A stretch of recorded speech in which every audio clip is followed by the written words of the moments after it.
आ गई कि आखिरकार अगर ताज़ा उदाहरण ही ले संसद की कार्रवाई का कि कांग्रेस के लाइन से हटकर समाजवादी पार्टी ने अलग रुख अपनाया और धरना प्रदर्शन में आज के शामिल भी नहीं हुआ और वहां पे जाकर के फिर संभल का मुद्दा उठाया। मामला संभल के मुद्दे उठाने का नहीं है, मामला ये है कि जब इंडिया गठबंधन के मुख्य पार्टी थे, हमें लगता है दूसरी सबसे बड़े पार्टी आप हैं 37 सांसद के साथ, फिर भी आपको कांग्रेस से अलग लाइन लेनी पड़ी, क्या नौबत आ गई? देखिए लक्ष्मण रॉय साहब, बहुत जल्दी मातम पड़ने की जरूरत नहीं है। इंडिया अलायंस के अलग अलग जो बड़े दल हैं, आदरणीय ममता बनर्जी साहिबा ने बांग्लादेश में जो हिंदू माइनॉरिटी के साथ हो रहा है उसका मुद्दा उठाया। प्रधानमंत्री जी गायब हैं, सुधांशु हमारे क्या कहते हैं, पूरी भारतीय जनता पार्टी संसद में इस पर बात नहीं करना चाहती है। समाजवादी पार्टी ने लोकसभा में, राज्यसभा के अंदर आदरणीय प्रोफेसर राम गोपाल यादव जी, जावेद अली खान साहब और लोकसभा में मोहबुल्ला नदवी साहब के जरिए हमने संभल का मामला मूव किया। प्रधानमंत्री उसको फेस नहीं करना चाहते। आदरणीय राहुल जी ने और कांग्रेस ने अदानी पे चर्चा करने की मांग रखी। अब आप बताओ कि इन तीनों मामले जो पूरे देश हित से जुड़े हुए हैं, प्रधानमंत्री में, भारतीय जनता पार्टी में यह ताकत नहीं है कि उसको फेस कर सके। दूसरी बात यह कि सुधांशु भाई बैठे हुए हैं, बहुत वरिष्ठ पत्रकार हैं, आप कह रहे हैं कि इंडिया गठबंधन कैसे कैसे आया और कैसे कैसे हर्षवर्धन जी, महाराष्ट्र में आपने एकनाथ शिंदे जी के सीने पे चढ़ के आप आगे बढ़े। हर्षवर्धन त्रिपाठी भाई हमारे, उत्तर प्रदेश में आप मायावती जी के जरिए आपने कदम रखा, बिहार में आप नीतीश जी के जरिए काम कर रहे हैं। आपकी पूरी सरकार चंद्रबाबू नायडू जी और नीतीश जी के रिमोट कंट्रोल से चल रही है। पंजाब में आप अकाली दल के जरिए आपने एंट्री मारी, एक ऐसी पार्टी जो लोगों के कंधे पे चढ़ के फिर उसको दफनाती है और आगे बढ़ती है, उसको बहुत ज्यादा एकाकी बात नहीं करना चाहिए। पूरा इंडिया अलायंस देश के जो बुनियादी मुद्दे हैं, माननीय अखिलेश जी ने आज दो बात बोली कि संभल के सौहार्द को, उत्तर प्रदेश के सौहार्द को कैसे खोदा जाए, पूरे उत्तर प्रदेश को नंबर 1 खोदना चाहते हैं। एंड नंबर 2 उन्होंने कहा बांग्लादेश के मुद्दे पर कि ये प्रधानमंत्री, ये पूरे भारत की सरकार जो कहती है कि हम बहुत बड़ी मजबूत सरकार हैं, बांग्लादेश में साधु संतों के साथ जो कुछ हो रहा है इस पे बोलने की हिम्मत नहीं है। विदेश मंत्री गायब है।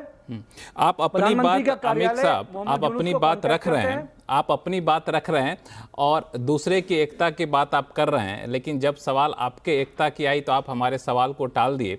उल्टा आपने मुझ पे कहा कि आप इतना जल्दी क्या शब्द इस्तेमाल किया मैं भूल गया। एनीवे, तो मेरा ये कहना है कि मैं यही कहना पूछना चाहता हूँ, मैं ये नहीं कर रहा मुद्दा क्यों उठा। हाँ, मातम मत पढ़िए, तो मैं मातम नहीं पढ़ रहा हूँ, मातम और खुशी यहाँ पे विषय आता नहीं है। मेरा सवाल सिर्फ ये था, जब इंडिया गठबंधन के सभी पार्टी एकजुट होकर 3 मुद्दे को उठाने का फैसला लिया, जैसा एक कांग्रेस के प्रवक्ता ने भी कहा और आप अभी कह रहे थे, लेकिन 5 दिन के भीतर भीतर ये 3 मुद्दे पर एकता अनेकता में कैसे बदल गई? क्यों बिखर गए आप लोग? आप अंदर जाकर के, सदन के अंदर जाकर के संभल का मुद्दा उठा रहे हैं, बाहर कांग्रेस पार्टी धरना प्रदर्शन कर रही है। एक तो मुद्दा ये जिसका जवाब नहीं दे पाए। दूसरा सवाल मैं आपसे लेकर के आऊँगा, चूँकि अभी आपने हमारे शो में देखा भी होगा कि अब स्थिति ये आ गई है कि इंडिया गठबंधन के अलग अलग दल अपने अपने पार्टी के जो नेता हैं उनको इंडिया गठबंधन की अगुवाई करने की वकालत कर रहे हैं, जिसमें तृणमूल कांग्रेस काफ़ी प्रमुखता से निकल कर सामने आ रही है, जो करे कि ममता बनर्जी को अब कमान संभालनी चाहिए। तो क्या समाजवादी पार्टी इसका समर्थन करेगी? देखिए, बहुत साफ से मैं क्लैरिटी से बात बोल रहा हूं कि माननीय अखिलेश यादव जी कभी भी निजी फायदे का सोच नहीं रखते हैं। उन्होंने इस मुल्क के संविधान के लिए, बाबा साहब और माननीय काशीराम और जो समाजवादियों का सपना था उसके लिए, जातिगत जनगणना के लिए हम सब लोगों ने मिलकर इंडिया अलायंस का जो पूरा गठबंधन बना, उन नीतियों पर, उन विचार पर, मुल्क के लिए, संविधान के लिए, कॉन्स्टिट्यूशन के लिए, ओल्ड पेंशन स्कीम के लिए, जातिगत जनगणना के लिए हम सब लोग आंख बंद करके राहुल गांधी जी के साथ हैं। लेकिन टीएमसी ने, समाजवादी पार्टी ने कांग्रेस में विलय नहीं किया है और कांग्रेस ने समाजवादी पार्टी में विलय नहीं किया है। हमारे बहुत सारे प्रोग्राम जो पार्टी के प्रोग्राम्स हैं वो यूनिटी और डाइवर्सिटी पे होंगे। कभी हम कुछ मामलों में साथ होंगे, कुछ मामलों में हम समर्थन कर रहे होंगे। जैसे जब राहुल गांधी जी अडानी के मामले में बोलेंगे तो समाजवादी पार्टी उसमें समर्थन में पार्लियामेंट के अंदर खड़ी होगी। जब आदरणीय ममता दीदी हमारी बाहर कहाँ खड़े थे? बाहर कहाँ खड़े थे? आज मकर द्वार पे जब धरना प्रदर्शन हो रहा था, एक मिनट, आज जब मकर द्वार के सामने धरना प्रदर्शन हो रहा था तो आपकी पार्टी के ना तो मुखिया दिखे, कुछ देर तक पीछे से जब सांसद आए उनको लाए कि धरना प्रदर्शन वापस पीछे चले गए, तो आज तो कोई दिखा नहीं। आप कैसे करेंगे साथ में खड़े हैं? खड़े तो नहीं है साथ में। रॉय साहब, ये जो मक्कारों की जो पार्टी है ना, ये दक्षिणपंथी भारतीय जनता पार्टी है, इसमें जो हमारी स्ट्रेटजी इंडिया अलायंस की हम आपको क्यों बताएं? पार्लियामेंट के एक दिन में जो आपके जवाब है रॉय साहब, वो आपको मिलते स्ट्रेटजी के तहत और आपके आपने दिल को खुशी ऐसा किया। हाँ, नहीं बिल्कुल, जो आपकी स्ट्रेटजी आपसे मैं इस पर आगे बातचीत करूंगा। हाँ ठीक है, जो स्ट्रेटजी है आप, नहीं बिल्कुल स्ट्रेटजी आपकी होनी चाहिए। नहीं आप अपनी रणनीति आप नहीं बताना चाहते हैं, अच्छी बात है, रणनीति नहीं बताएं, लेकिन चूंकि आप एक जनता के राजनीतिक दल हैं, जनता आपको चुन करके भेजती है, 37 सांसदों का मतलब बहुत बड़ी जनता को आप प्रतिनिधित्व करते हैं, तो जनता भी आपसे जानना चाहती है। मुझे मत बताइए, मैं अपना कान बंद कर लूंगा, हमारे दर्शकों को बताइए। खैर, मैं यहाँ पे चूंकि आप दोनों लोगों ने, कांग्रेस के प्रवक्ता और समाजवादी पार्टी के प्रवक्ता ने भाजपा पे हमला बोला है, तो सबसे पहले मैं धनंजय गिरी के पास जाऊंगा जो कि भाजपा के प्रवक्ता हैं। धनंजय गिरी साहब, क्या कहेंगे इन आरोपों पर? लक्ष्मण जी, ये जितना बोल रहे हैं अपनी पोल खुद ही खोल रहे हैं। मैं कांग्रेस पार्टी के प्रवक्ता के एक बात से सहमत हूं कि कांग्रेस किसी को समझ में नहीं आ रही। न कांग्रेस को समझ में आ रही, न देश को समझ में, न प्रदेश को समझ में आ रही, न सहयोगियों को समझ में आ रही। कांग्रेस कहां जा रही है ये भी नहीं समझ में आ रहा। कौन कांग्रेस की डूबती हुई नैया में कोई सवार होने को तैयार नहीं है। और समाजवादी पार्टी की जो आप बात कर रहे थे, परिवार से बाहर ये पार्टी निकली ही कब थी?